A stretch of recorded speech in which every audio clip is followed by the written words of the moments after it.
Storage hardware refer to storing device and storage media where data instructions are stored before and after they are used to be processed.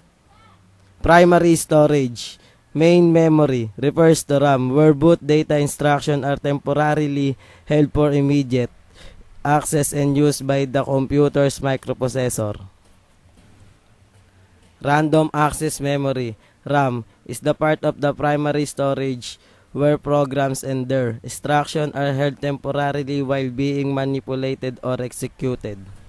Read-only memory ROM contains permanently stored instructions that can only be read. Secondary storage. Any storage device are designed to retain data instruction in a relatively different form. Three of the most commonly used secondary storage, media and magnetic tapes. Magnetic tape stores records or group of records sequentially. Magnetic disk is a metallic platter on which electronic data can be stored.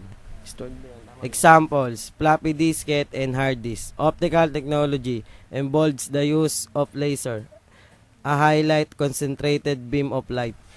Examples, CD-ROM disk, CDR disk, worm disk, and erasable optical disk.